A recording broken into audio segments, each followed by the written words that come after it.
تو تیسری چیز، کیونکہ مجھے یہ منافق بہت برے لگتے ہیں، میرے ساتھ کئی کھلاڑی آئے میرے سے زیادہ بہتر ٹیلنٹڈ تھے، پاکستان ٹیم میں آئے، سکور کیا، اچھا ہوا، کالر اوپر کر لیا انہوں نے، کپڑے اچھے پہننے شروع کر دیے، انگریزی بولی شروع کر دی، اور مطمئن ہو گئے کہ ہاں جی میں پہنچ گیا ہوں۔ جس دن وہ یہ کرتے تھے وہ نیچے جانا شروع ہو جاتے تھے۔ ایک اقبال کا شعر ہے کہ ستاروں کے آگے جہان اور بھی ہیں، ابھی عشق کے امتحان اور بھی ہیں۔ مطلب کہ آپ کے جنون، آپ جب ایک گول اچیو کرتے ہیں اگلے گول کی تیاری کریں۔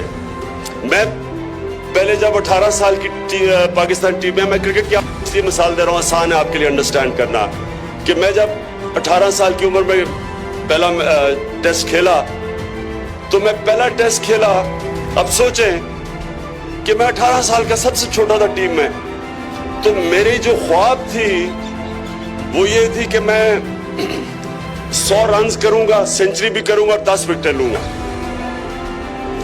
100 رنز یا 10 وکٹیں کیا کر رہی تھی، ٹیم سے نکال دیا، اتنا برا میں کھیلا، 3 سال تک ٹیم سے ہی باہر رہا۔ لیکن ایک وقت آیا کہ میں کرکٹ ہسٹری میں 2 کھلاڑیوں نے صرف کیا ہے، انہوں نے ایک ہی میچ میں 100 رن بھی کیا اور 10 وکٹیں بھی کی، تو ایک وقت آیا وہ کیا میں نے۔ ہماری جب ہوتے تھے میں جسم میں ہوتا تو ایک بڑی خواب ہوتی تھی لڑکوں کی کہ میں بڑا ہوں، ایک نہر کے کنارے گھر ہو، 2 بچے ہو، BMW ہو، تو بڑے خوش ہو جاتے تھے اس کے اوپر۔ تو یہ چھوٹی خواب ہے۔ یاد رکھیں جو انسان اس دنیا میں آتا ہے اور صرف اپنا سوچتا ہے، کھاتا پیتا ہے، بچے پیدا کر کے مر جاتا ہے، وہ تو جانور بھی کرتے ہیں، جانور بھی بچے پیدا کر کے کھا پی کے چلے جاتے ہیں۔ تو بڑا انسان تو وہ ہوتا ہے جو انسان کی ویژن ریئلائز کر لیتا ہے۔ اللہ قرآن میں کہتا ہے میں نے تمہیں کسی مقصد کے لیے پیدا کیا۔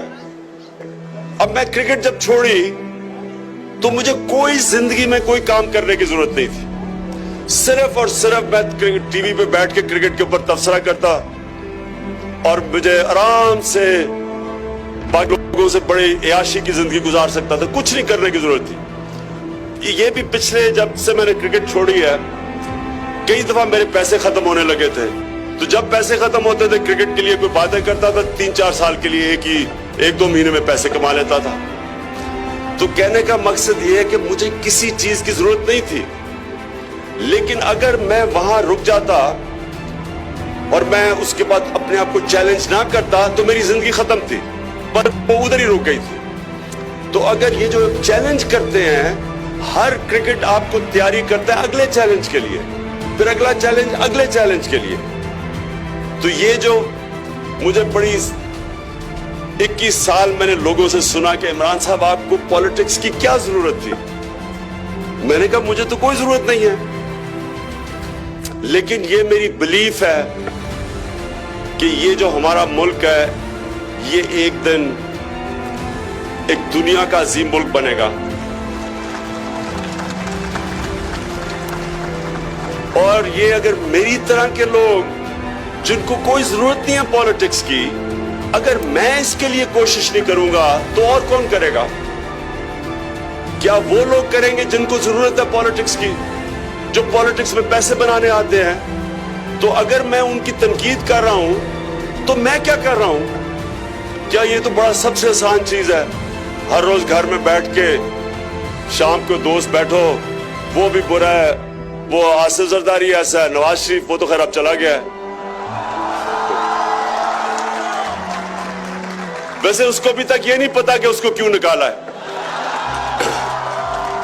تو یہ سب سے آسان چیز ہوتی ہے، گھر میں بیٹھ کے اچھا جی وہ بھی برا یہ بھی برا، تو یہ تو بڑا آسان ہے۔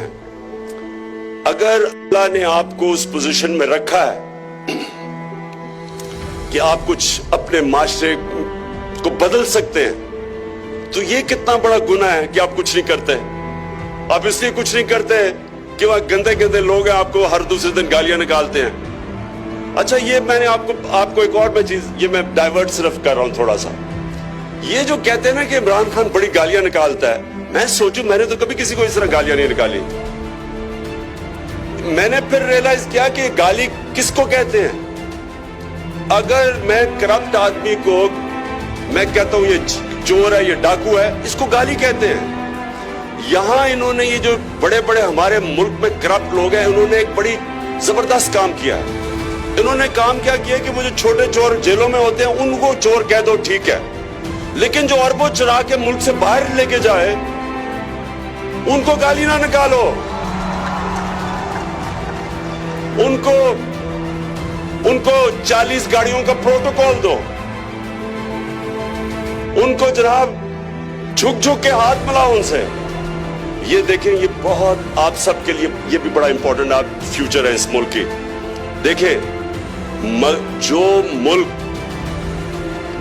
جب تباہ ہوتا ہے تو وہ معاشی طور پہ بعد میں تباہ ہوتا ہے, پہلے اخلاقی طور پہ تباہ ہوتا ہے. مورل کولیپس پہلے آتا ہے, پھر آتا ہے اکنامک کولیپس. جو مہذب معاشرہ ہوتا ہے اس کے اندر اچھے اور برے کی تمیز ہوتی ہے. مولانا رومی نے اس لیے کہا تھا کہ قوم تب مرتی ہے جب اچھے اور برے کی تمیز ختم کر دیتی ہے. جب یہ بڑے بڑے ڈاکوؤں کو آپ 40 گاڑی کا پروٹوکول دیتے ہیں اور وہ جی ٹی روڈ پہ پھرے اور کہے مجھے کیوں نکالا, اور 300 ارب روپے کی چوری کر کے ملک سے باہر لے جائے اور اس کے اوپر لوگ پھول پھینکے ہیں, اس کا مطلب معاشرہ اپنی تباہی کی طرف جا رہا ہے. انگلینڈ کے اندر جب ہم پڑھتے تھے تو ایک ٹرم ہوتی تھی, نیمنگ اینڈ شیمنگ. جو برا ہے اس کو برا کہیں. آپ یہ کیا کر رہے ہیں کہ بہت بڑا ڈاکو ہے عمران صاحب, آپ ان سے تمیز سے بات کریں. تو آپ کے گھر میں مجھے بتائیں کوئی چوری کرے, آپ کی ساری چیزیں چوری کرے, آپ اس کو تمیز سے بٹھائیں گے, آپ اس کو اچھے کھانے کھلائیں گے, پھول پھینکیں گے اس کے اوپر, آپ اس کو, آپ کیا, یعنی پھر سے تصور کریں جو آپ کے گھر میں چوری کرتا ہے آپ کا کیا برتاؤ ہوگا اس سے. تو جو ملک کے 300 ارب روپے چوری کر کے باہر لے جاتا ہے اس کو 40 گاڑی کا پروٹوکول دے دیتے ہیں. آپ کیا سگنل دے رہے ہیں معاشرے میں کہ اگر چوری کرنی ہے تو چھوٹی چوری نہ کرو, بڑا ڈاکہ مارو. یہ آپ میسج دے رہے ہیں. قرآن کی آیت ہے کہ جو لوگ ایمان لے آئیں اللہ ان کے خوف دور کر دیتا ہے. کیونکہ جو 3 سب سے بڑے خوف ہیں, رسک, نوکری سے نہ نکال دو.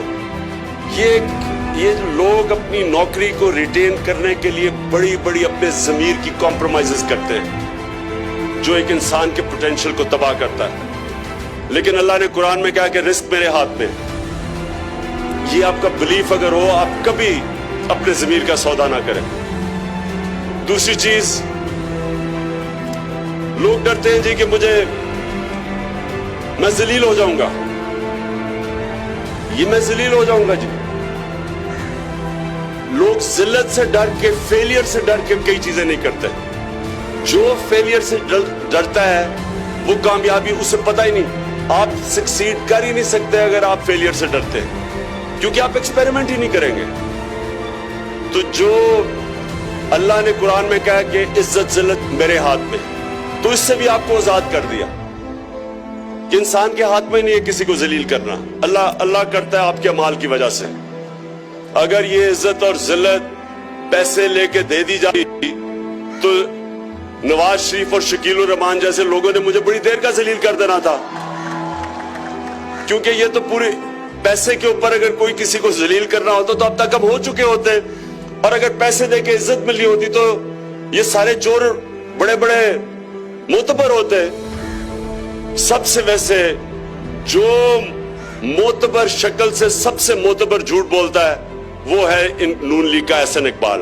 میں نے کبھی کسی کو ایسے جھوٹ نہیں بولتے دیکھا. اچھا, یہ میں ویسے سائیڈ ٹریک ہو گیا ہوں, یہ میں ویسے میرے دل میں آ گیا تھا.